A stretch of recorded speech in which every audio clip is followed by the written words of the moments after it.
a little bit of background behind who I am and what our company does. So I get to travel all over the country and talk with folks in the perioperative world. So my background is I was a firefighter for 15 years, and then actually 5 of the last of the 20 that I was a fire investigator. So I got a chance to actually not only see how fires, we went out and put out fires, but then I also went in and actually investigated those fires. And so I've been now with this company for about 8 years, and again, just traveling all over and talking with folks in this environment. If you've been around long enough, you probably have experienced something within an OR, or you've heard of something within an OR. Nobody is really exempt from it, especially as we're all busy people in this environment. And so I think having a fire around here should be relatively easy. What do I mean by that? What kinds of protection features do we have that'll help protect us during a fire? Okay, so we have sprinklers. We'll actually flood the building faster than any fire will ever burn it down. What else? Okay, so we have fire doors, smoke detectors, right? The fire doors are tied into a fire wall, right? It's a solid wall. It goes from an outside wall to an outside wall. We'll see what that looks like here later on in the program. Fire extinguishers. Do they expect you to be a firefighter? I know they expect a lot out of you, right? But you know, being a firefighter, hospital-wide, right? They don't expect that, okay? The old school thought is that we had to go in and put out the fire because it'll spread and make everybody's day a lot worse. But you know, where we have sprinklers and where we have the fire protection systems, who do we really have to take care of around here? Patients and, right, one another, okay? You guys are just as important. Don't ever forget that. Yes, the patients are your priority 100% of the time, because without them here, you're not here, okay? But we can't have all the staff members go into an area, right, or remain in an area and get hurt, because then there's nobody left to take care of the people that are in the building, okay? And so in some cases, we may have to be a little bit selfish, right, okay? So you get more than just fires around here, though. What other kinds of disasters do you get here in Fremont, Nebraska? Tornadoes. Okay, I'm from New York. We don't generally get tornadoes, so they kind of scare me a little bit. What else? Yep, tornadoes and tornadoes, right? Heavy rain, flooding, right? Does it snow here? Occasionally, ice storms, right? Zombie apocalypse. Could you actually have somebody in the building with a gun? Intentionally? Yes. Okay, thankfully, the data shows, or you know, the numbers don't lie to us, that within healthcare, it isn't somebody just randomly walking in off the street, okay? It is a relationship that has not gone well. So it's either a domestic relationship, it is a neighbor relationship that you may be having, it is a patient to a doctor relationship that isn't going well. And so the person either threatens them in the parking lot, or it starts in the parking lot and it continues in the building. And so if you think about whatever that disaster is, okay, we're going to be going through a number of things here in a short amount of time, relatively speaking. And so do we really have time? You're like, hold on one second. Do we really have time to go to a book and look up some of that information? No. Okay, I know you're all busy. I know you all have competing priorities, not only here, but at home. And what I always said, you know, that when I was on the engine, I always said to myself, you know, if there was some sort of procedure, if there was something that I had to know, not only to protect, right, the people that we serve, but not only for myself, that I went home to my family members, but I didn't want to inadvertently hurt somebody that I worked with. Okay, and so there's a number of things here that you just have to know. Okay, like where do we go when we're evacuating a room? Where do we go for those pull stations, right? Because it's not really that obvious around here. Okay, so again, knowing that information, right? Working together as a team, what happens with the problem? It goes away. Right now, again, they don't necessarily expect you to be firefighters, except for one time, when the fire is in or on the patient, okay? because we can't wheel the patient out into the hallway on fire and expect that to be okay. It doesn't work. So we have to take care of it. That's one of those times where we have to be a firefighter. We have to take care of it. Does that make sense to everyone? Okay, any questions on that? Okay, so we're going to talk about a lot of things here in a short amount of time. The reason why you have to go through this is not only is it it's a corporate policy that you go through fire training, but it's also a JCO. If you have JCO in the building, they're looking to see whether or not you're going through fire safety training. And so again, we're going to talk about what it really means when three things come together, okay, and how we can prevent that fire from A, either starting, or B, we can at least attempt to put out that fire. And then we'll also talk about when the fire is in or on the patient, what those steps are.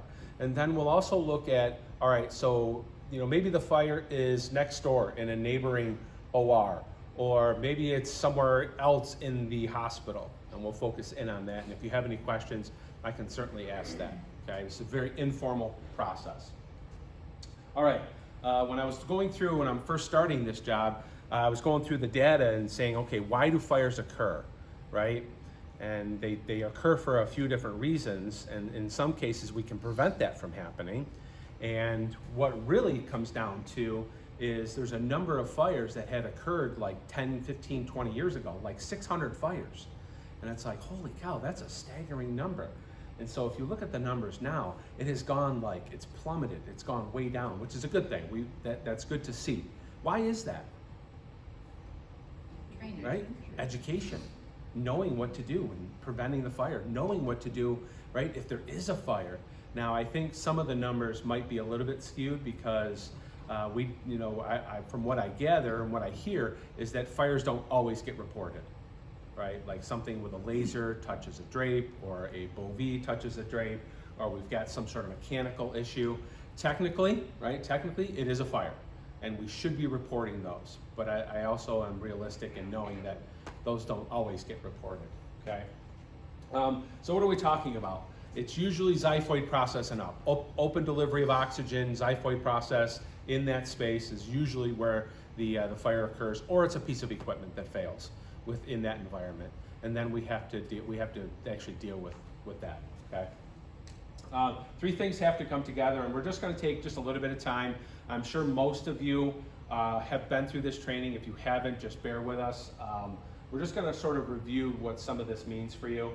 We need an oxidizer, so oxygen within that environment. Now, right now, I can take an E-tank and I can open it wide open, and I can spray it all over the room, and nothing will happen. It won't burn. Why? Right? Because I don't have a campfire next to me, an open flame next to me that's actually burning. And so typically when those three things, again, come together, that's when we've got a problem. And you utilize a number of different ignition sources within the OR, right? Saws, drills, lasers, lights, and bovie is usually one of the high-risk cases. And then there's a number of fuel sources, and we'll talk about what those are. So it's a team effort. We have to do the fire risk assessment. So who's responsible to do the fire risk assessment in the OR? Okay, so typically it's a circulator. They're the ones that are either handwriting it if you handwrite it, or they're actually at the computer filling out that information. But even more so, should we all have that discussion? Yes, even more so. It shouldn't just bear right on the shoulders of the circulator. Okay, we should all be having that discussion of, you know what, this is a high-risk case. Again, xiphoid process and up, open delivery of oxygen. I've got a quick video here of a demonstration, actually, of what the fire will do in the event of the oxygen enriched environment. So it's heavier than air. So what does it do? It sinks, right? It tends to pool in places, underneath the patient, between their legs, right? Underneath their armpits, under drapes.